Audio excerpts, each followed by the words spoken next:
कहते थे लोग जो काबिल नहीं है तू, देंगे वही सलामियां।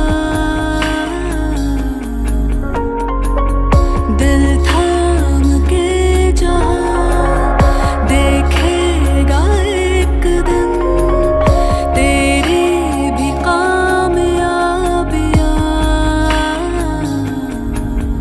करके दिखा कमाल वो आके ज़मीं पे दे के जाए आसमां। शाबाशियाँ शाबाशियाँ शाबाशियाँ शाबाशियाँ। নমস্কাৰ, আজি আলোচনা কৰিবলৈ ওলাইছো মুলাং 3 বিষয়ে। যিকোনো মাহৰ 3 তাৰিখ, 12 তাৰিখ, 21 তাৰিখ আৰু 30 তাৰিখে যিসকল লোক জন্মগ্ৰহণ কৰিছে তেওঁলোক হ'ল মুলাং 3 লোক। আৰু মুলাং 3 কোনে ৰিপ্ৰেজেণ্ট কৰে আপোনালোকে জানেনে বাৰু? মুলাং 3 ৰিপ্ৰেজেণ্ট কৰে দেৱগুৰু বৃহস্পতিয়ে। দেৱগুৰু বৃহস্পতি হ'ল জ্ঞানৰ দেৱতা। নলেজ আৰু নলেজ এইটোৱে হ'ল দেৱগুৰু বৃহস্পতিৰ কেৰেক্টাৰ।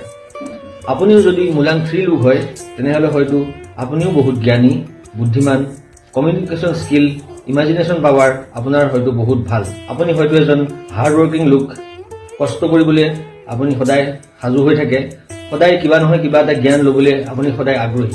আপুনি এজন চোকা মগজৰ লোক, য'তেই জ্ঞান বিচাৰি পায় তাৰ পৰাই বুটলিবলৈ ইচ্ছা কৰে। নাম্বাৰ 3 এটা বেয়া চৰিত্ৰ হ'ল, বেয়া মানে নিগেটিভ চৰিত্ৰ হ'ল তেওঁলোক সদায় গুড ষ্টাৰ্টাৰ বাট বেড ফিনিচাৰ। তাৰমানে যিকোনো এটা কাম আৰম্ভণি ভালেই কৰে কিন্তু শেষত গৈ কামটো সম্পূৰ্ণ হওঁতে অসুবিধাৰ সৃষ্টি হয়।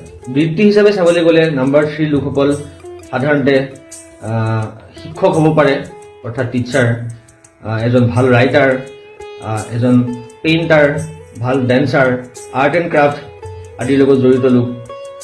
এইবিলাক হ'ল নাম্বাৰ 3ৰ বৃত্তি। মুলাং নাম্বাৰ 3ৰ লাকি নাম্বাৰ হৈছে 1, 2, 3 আৰু प्रसन्नवदना सौभाग्यदां भाग्यदां भागाभ्याम्। এটা খুব সাধাৰণ আৰু ইণ্টাৰেষ্টিং টপিক আপোনালোকৰ ওচৰত ক'বলৈ বিচাৰিছোঁ আজি। সেইটো হ'ল আপোনাৰ সম্পৰ্কীয় লোকসকলৰ লগত আপোনাৰ গ্ৰহৰ কানেকশ্যন। এতিয়া আপুনি জানেনে বাৰু ৰবি গ্ৰহই আপোনাৰ পিতৃক ৰিপ্ৰেজেণ্ট কৰে, চন্দ্ৰ গ্ৰহই আপোনাৰ মাতৃক ৰিপ্ৰেজেণ্ট কৰে, মংগলে ৰিপ্ৰেজেণ্ট কৰে আপোনাৰ ভাতৃ ভগ্নী নাইবা বন্ধুবৰ্গক, বুধে ৰিপ্ৰেজেণ্ট কৰে আপোনাৰ মামা মামী, পেহা পেহী, খুৰা খুৰী এইসকলক, বৃহস্পতিয়ে ৰিপ্ৰেজেণ্ট কৰে আপোনাৰ গুৰু বা গুৰুস্থানীয় লোকসকলক, শুক্ৰই ৰিপ্ৰেজেণ্ট কৰে আপোনাৰ জীৱনসংগী অৰ্থাৎ আপোনাৰ পতি পত্নী নাইবা আপোনাৰ ভালপোৱা প্ৰেমী বা প্ৰেমিকাক শুক্ৰই ৰিপ্ৰেজেণ্ট কৰে, শনিয়ে ৰিপ্ৰেজেণ্ট কৰে আপোনাৰ তলতীয়া কৰ্মচাৰী, আপোনাৰ ঘৰত কাম কৰা লোকসকল বা লেবাৰ ক্লাছ লোকসকলক শনিয়ে ৰিপ্ৰেজেণ্ট কৰে। তাৰ উপৰিও ৰাহুৱে ৰিপ্ৰেজেণ্ট কৰে আপোনাৰ দেউতাৰ ফালৰ ককা আইতাক আৰু কেতুৱে ৰিপ্ৰেজেণ্ট কৰে আপোনাৰ মাৰ ফালৰ ককা আইতাক। গতিকে আপুনি এবাৰ চিন্তা কৰি চাওকচোন আপোনাৰ লগত জড়িত এই লোকসকলৰ লগত আপোনাৰ কেনেকুৱা সম্পৰ্ক বৰ্তমান চলি আছে। যদি এইসকলৰ লগত আপোনাৰ সম্পৰ্ক বৰ্তমান ভাল চলি আছে তেতিয়া গম পাব যে তাৰ লগত জড়িত গ্ৰহটো আপোনাৰ বৰ্তমান শুভ, আৰু যদি এই লোকসকলৰ লগত আপোনাৰ সম্পৰ্ক বৰ্তমান কিছু খেলি মেলি চলি আছে তেতিয়া গম পাব যে বৰ্তমান আপোনাৰ সেই গ্ৰহটোৱে কিছু বিপৰীত প্ৰভাৱ দি আছে। গতিকে এইমতে চাই আপুনি গ্ৰহৰ কিছু প্ৰতিকাৰ কৰি ল'ব পাৰে। ধন্যবাদ।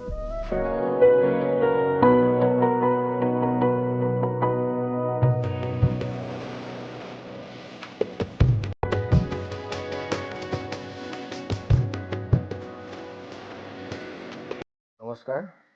কোনো এখন ঘৰৰ বা কোনো এটা স্থানৰ বাস্তু চাবলৈ হ'লে প্ৰথমতে সকলোতকৈ ইম্পৰ্টেণ্ট কথাটো হৈছে ব্ৰহ্মস্থানটো।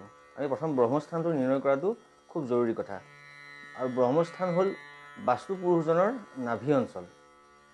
কোনো এটা প্লটৰ বা ঘৰ এটাৰ ব্ৰহ্মস্থান নিৰ্ণয় কৰিবলৈ সহজ উপায়টো হৈছে সেই প্লটটো কোণীয়া-কোণীকৈ দুডাল ৰেখা টানিলে সেই ৰেখা দুডালে য'ত জইন হ'ব সেইটো হৈছে ব্ৰহ্মস্থানৰ মেইন চেণ্টাৰ পইণ্ট। আৰু সেই ব্ৰহ্মস্থানৰ চেণ্টাৰ পইণ্টৰ আশে পাশে থকা জেগাখিনিয়ে হৈছে আপোনাৰ ব্ৰহ্মস্থান।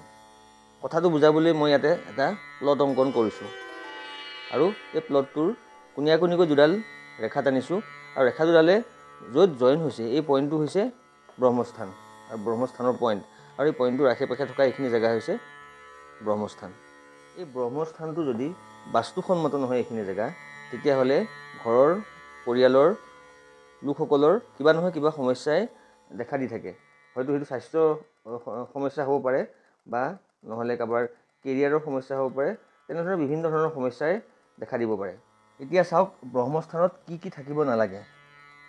1 নম্বৰ কথাটো হৈছে ব্ৰহ্মস্থান যিখিনি হয় সেই জেগাখিনি আপোনালোকে মন কৰিব যে তাত যাতে কোনো ডাষ্টবিন নাথাকে, তাত কোনো টয়লেট বনোৱা নহয়, তাত যাতে কিটচেন নাথাকে, ষ্টেয়াৰকেছ আদি নাথাকে বা জোতা চেণ্ডেলৰ ৰেক আদি নাথাকে বা কোনো গাঁত আদি সেইখিনি জেগাত খান্দিবলগীয়া যাতে নহয়।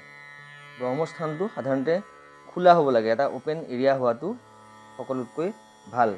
নাইবা ব্ৰহ্মস্থানৰ জেগাখিনিত কোনো লাইট, কোনো কম ওজন হোৱা কোনো ফাৰ্নিচাৰ ৰাখিব পাৰে আপোনালোকে, বা আপোনালোকে চাহ খোৱাৰ এখন মেজ ৰাখিব পাৰে। এনেকুৱা ধৰণৰ বস্তু কিছুমান য'ত ওজন কম থাকে, তেনেকুৱা বস্তু আপোনালোকে ব্ৰহ্মস্থানত ৰাখিব পাৰে। এতিয়া মই কোৱাৰ দৰে আপোনালোকে নিজৰ নিজৰ ঘৰৰ বাস্তুটো পৰীক্ষা কৰি চাব পাৰে যে ব্ৰহ্মস্থানটো কোনখিনি জেগাত পৰিছে আৰু তাত কি কি বস্তু থাকিব নালাগে, বা যদি আছে সেইখিনি আপোনালোকে তাৰ পৰা সোনকালে ৰিমুভ কৰক আৰু ব্ৰহ্মস্থানটো ঠিক কৰি ৰাখি আপোনাৰ ঘৰটো বাস্তুসন্মত কৰি ৰাখক।